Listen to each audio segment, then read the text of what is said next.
Estudo da Torá. Livro Atos dos Emissários. Capítulo 7.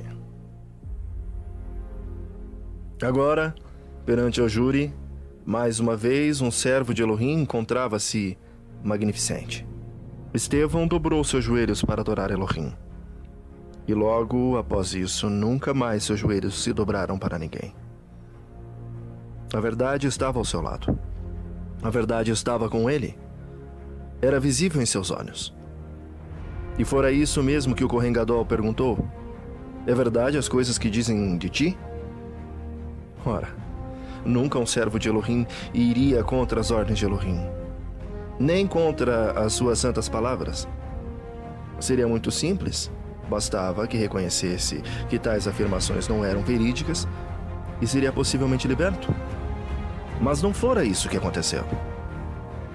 Começa Estevão, então, agora a fazer um discurso que não viera dele propriamente dito. Mas podemos perceber o mesmo discurso em várias ocasiões no passado. Quando Moshe discursou, quando Yehoshua, quando profetas e líderes discursavam ao povo, puxavam toda a história da nação desde o seu início. Contando desde Abraão, Isaac e Yaakov, seus filhos e a história de Yosef na terra de Mitzraim até Moshe, e de como esse libertou o povo da escravidão, mostrando assim o poder supremo de Hashem. E mostrando, então, como Elohim libertara o povo do cativeiro. Mas o interessante é que o próprio Estevão salienta algumas curiosidades, que fariam qualquer pessoa pensar. Pois, como ele mesmo disse, Elohim havia prometido entregar a terra de Canaã a Abraão, mas ele mesmo nem sequer chegou perto dessa conquista. Pois quem realmente veio a desfrutar de tal território foram, sim, somente os seus descendentes? Sim. Então, Abraão nunca teve uma melhor escolha senão confiar na promessa do Criador? Ora, o mesmo neste tempo, o Eterno prometeu a ele que a sua descendência seria escrava em uma terra estrangeira. Seriam eles escravizados e maltratados durante 400 anos.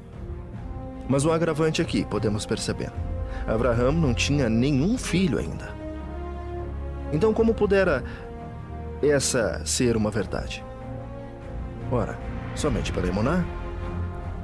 Obviamente, tal escravidão não seria deixada sem consequências, pois a nação que tomasse a descendência de Abraão por escrava, esta sofreria grande consequência e seria levada também cativa por outros mais fortes que eles.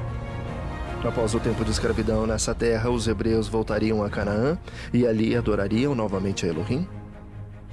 E fora para selar esse compromisso que Hashem mandou que todos da casa de Abraão fossem circuncidados.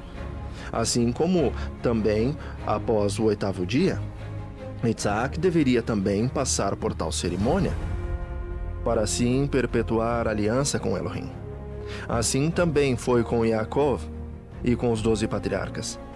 Já na época pregressa ao nascimento de Moshe, o faraó obrigou os hebreus para que estes abandonassem os seus filhos para morrer, pois temia que dentre os hebreus viesse o libertador do povo, e assim se fez.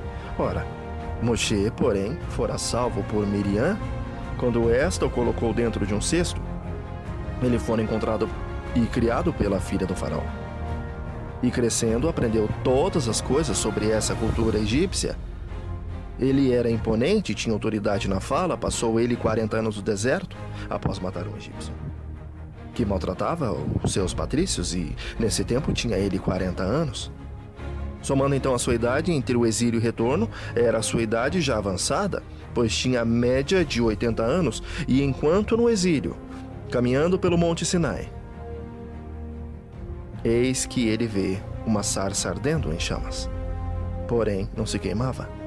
Então, se aproximando, ele percebe a presença de Elohim, que o coloca como líder do povo e o instrui para que retornassem ao Egito, para libertar o seu povo da escravidão. Ora, Estevão aqui continua e salienta que mesmo depois de ter mostrado, através de Moshe, todo o poder do céu, mesmo Moshe tendo provado que era de fato enviado por Elohim para salvá-los, ainda assim eles mesmos não aceitaram a Moshe.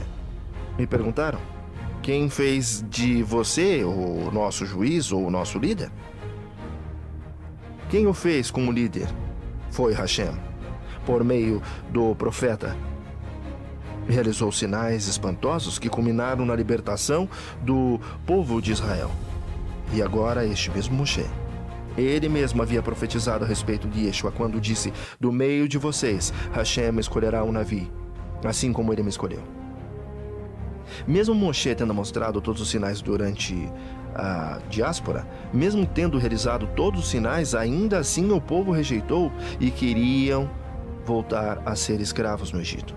E disseram a Arã para que fizesse um bezerro de ouro para que adorassem. E assim provocaram a fúria de Elohim. E este mesmo os castigou, mandando como cativos para a Babilônia. Continuando sua defesa, Estevão agora lembra daqueles anos no deserto para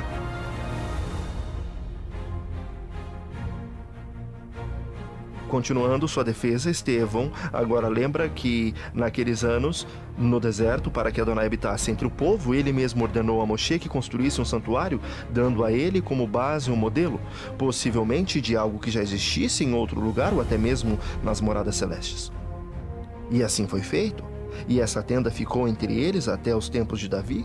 Ele mesmo queria construir um templo para Elohim e fora impedido por nosso Adonai, outorgando tal responsabilidade a Shlomo, que construíra um templo magnífico em honra a Elohim. Porém, por maior que seja o templo, ou melhor que seja a intenção, Hashem não habita em templos.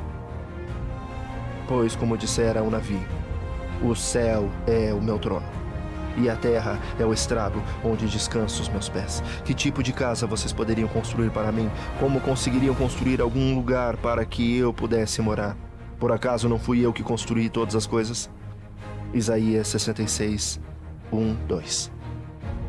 Depois de ter mostrado todas essas verdades a todos que ali estavam e de tê-los feito acordar de todas as coisas que o próprio Elohim havia dado a eles, agora ele os repreende com grande autoridade.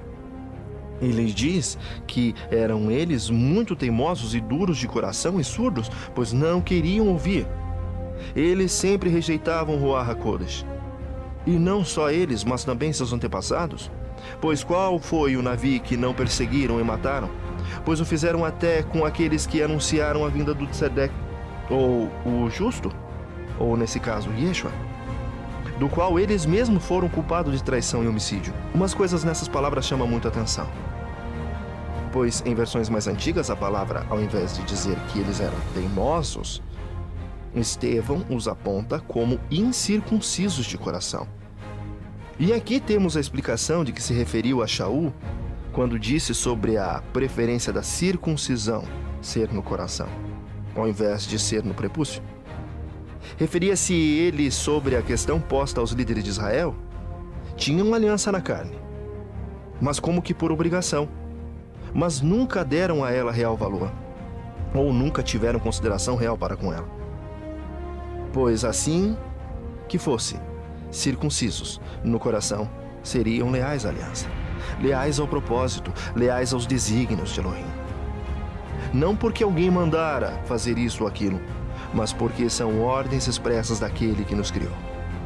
Percebemos também que tal discurso os impactou tão grandemente que mesmo Shaul não esquecera tal lição. Usando também uma de suas cartas, continua Estevão agora, dizendo a eles que eles mesmos receberam a Torá das mãos de Melahims, mas eles mesmos não sentiam vontade de segui-la de todo o seu coração. Shaul impactando-se, mas eles não? E como que possuídos por toda a sorte de demônios, lançaram-se contra ele, rangendo os dentes, porém, ele agora recebia uma visão dos céus. Cheio do Ruach HaKodesh, viu a Shekhinah de Elohim, e à sua direita a presença de Yeshua HaMashiach. E vendo essa incrível cena, Ele mesmo agora narra tal visão. Então os líderes, não suportando tal relato, pois poderia ser inveja, pois eles mesmos não tiveram tal visão, ou por não suportar o peso da culpa, pois bem sabiam que Yeshua de fato era para Elohim. E agora temiam por suas vidas. Porém, o fato é que lançaram-se contra Estevão, e expulsando-o da cidade.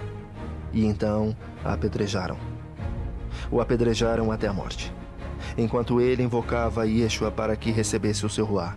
E enquanto apedrejado, ajoelhou-se e ainda intercedeu por seus algozes, para que Elohim nos perdoasse. Aqui temos o primeiro homicídio logo após a vinda de Yeshua na terra. Era Estevão o primeiro mártir da causa messiânica. Sim, agora o Mashiach já havia vindo, cumprido seus desígnios e entregue a sua missão nas mãos do Pai. Agora estava para começar o reino dos céus. Agora era a hora de toda a nação unir-se em jejum e oração e esperar a vinda do Ruach HaKodesh sobre todos eles, bem como a vinda do Ruach Emet. Eram eles agora postos como emissários dessa verdade para todas as nações, não 12, nem 72, mas toda a nação de Israel. Sim, já era para estarmos vivendo os frutos da redenção, mas a sua liderança não tinha ainda outros planos para si mesmo, senão o plano cárneo. Esta coisa pequena e suja chamada carne, que nos afasta do que é pleno, que consome e aprisiona o nosso ruá, que nos impede de crescer e frutificar os frutos da salvação. Muitos podem ainda questionar a atitude de Estevão de entregar a sua vida em prol de um ideal. E ainda podem argumentar que se, enquanto estava sendo apedrejado, sentiu ele alguma dor. Esta é a questão-chave. Ele já não vivia por ele mesmo. Não vivia em carne, ou em outras vontades efêmeras de sua própria carne. Era guiado e dirigido, constantemente alimentado pelo Ruach HaKodesh. Tinha visto, sentido e presenciado o Gevurot, ou poder de Elohim. Nada mais importava, e Elohim bem sabia disso. A Estevão não fora um martírio, mas um privilégio entregar-se como sacrifício vivo à causa de Adonai, Criador de todas as coisas. E, portanto, fora ele recompensado com o merecido descanso. Para ele está separada e reservada a coroa da vida, pelos seus esforços e trabalhos. Também sua recompensa o aguarda. Podemos ter certeza que a última coisa que sentiu naquele momento foi dor ou medo. Estevão amava muito mais Elohim e ao trabalho de Yeshua, bem mais do que sua própria carne, e a trocaria a qualquer momento se assim fosse preciso ou possível. E assim se fez. A questão é, até onde nós estamos dispostos a realizar as mesmas coisas? Amamos a nós mesmos ou aquele que tudo criou? Enquanto tombava o corpo de Estevão por motivo das pedras que o acertavam, em pé estava Saulo.